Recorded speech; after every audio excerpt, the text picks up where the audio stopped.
Well, the final episode of The Boys just dropped on Amazon Prime, and I've got some thoughts, so without further ado, let's jump into it.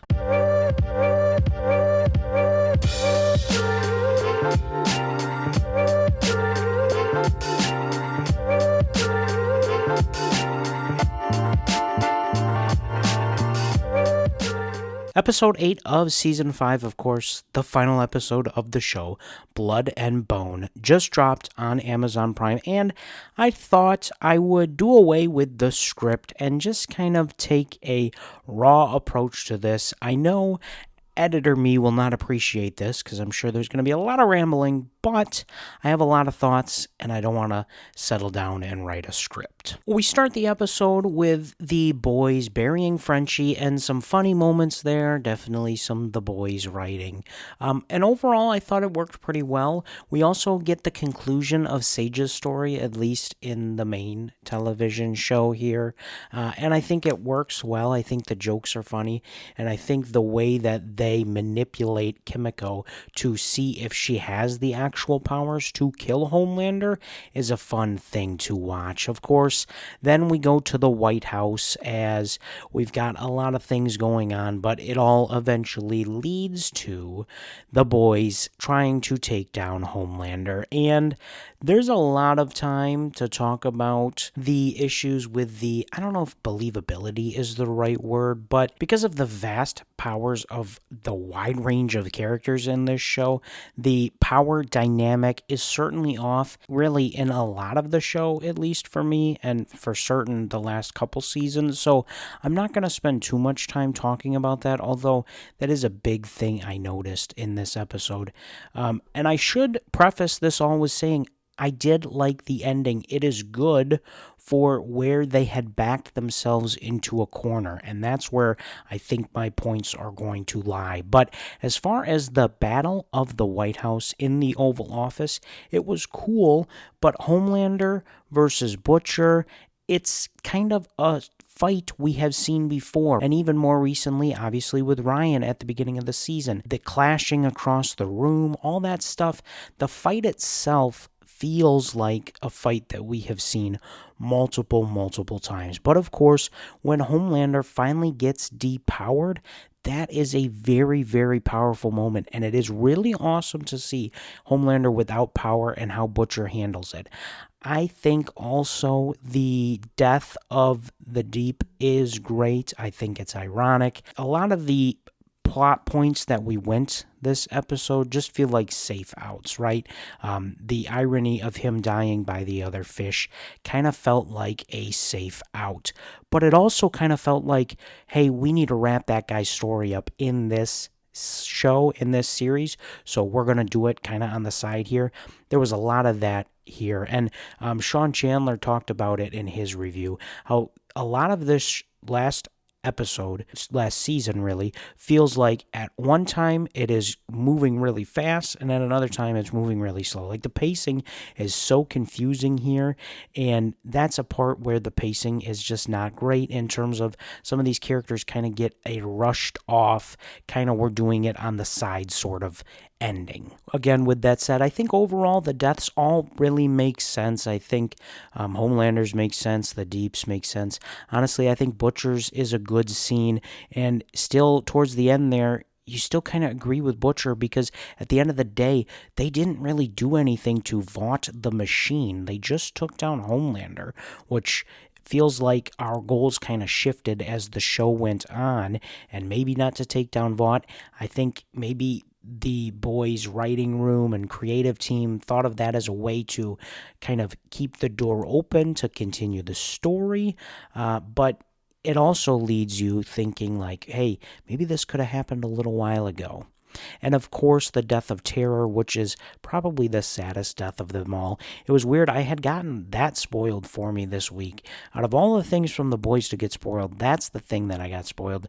It was wrong in terms of it said that Homelander was going to kill him. Here, Terror dies of natural causes, but yet kind of a weird thing to get spoiled, but it did for me. Again, there's some plot points here that don't really make sense, like Bob Singer coming back as president. Overall, I thought Ashley honestly carried a majority of this episode.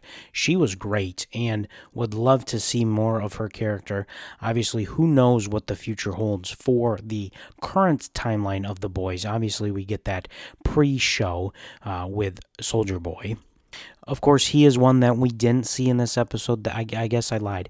That was also something I saw spoiled this week, was that we would not see Soldier Boy again in the season finale, the series finale, which is a little weird, but obviously it lends you to believe that a lot more for his character is coming. And I guess, he still is technically invincible, so he could be at really any point in the timeline. But going all the way back to my point of this is a good finale for me personally. Not a great, not a bad one, a good one, but in the confines of where they have put themselves.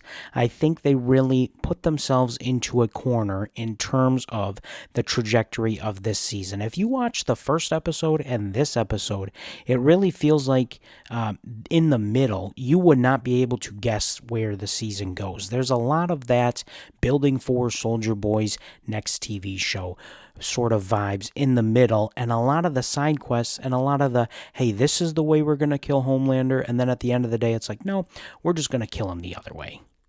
So because of that, it leads itself to have this kind of awkwardly paced ending to where some of these guys got to get an abrupt ending, but some of it gets a little more fleshed out. And again, like I said, I think overall they just kind of went with a safe bet in terms of the characters.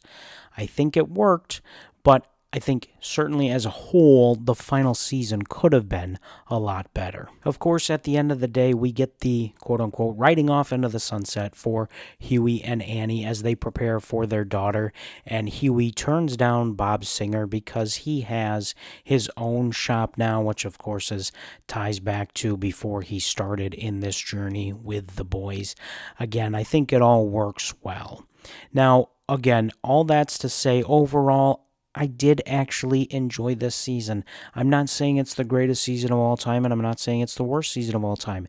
At the end of the day, every time I came home and a new episode of The Boys was on, I was excited to watch it. So without that, it is going to be a little bit sad for sure. But of course, as you've seen from this season and past, more content from the boys, not Gen V content though, more content from the boys family will be coming to our screens shortly. I think that Vaught Rising series is scheduled to release for this time next year. I could be wrong on that, but I know it's a next year sort of thing. But of course, with this being an unscripted type of review, I'm sure there are plenty of things that I missed that I wanted to talk about in this episode. And if I do remember them, actually, I just remembered one right now. I liked where Ryan's character went towards the end. Didn't choose to go with Butcher, obviously didn't choose to go with Homelander. I think it kind of is cool that he went with MM, but it got me thinking, has MM and Ryan ever communicated ever in the show? Like, I don't remember them talking at all, and maybe that was just I zoned out during those conversations sort of thing, but let me know if there's any connection between those two characters other than they've been in the same orbit that we've seen on our television screen. But all that was to say, if I remember anything like that or anything more, I will either put it in the comments down below or make another video talking about the boys as a whole, because I'm sure I'll continue to have thoughts as the days go by. But I appreciate everyone that has come to the channel and watched the boys reviews. This series has been one of our better consistently running series here on the channel, so obviously with episodes ending, it is a little unfortunate. We hope you stick around for a lot of other content. We've got DC, we've got Marvel, we've got Star Wars, Power Rangers, and just about anything else you can think of. We thank you for watching today's episode, and now that you've got some time, you can go refill that popcorn bucket.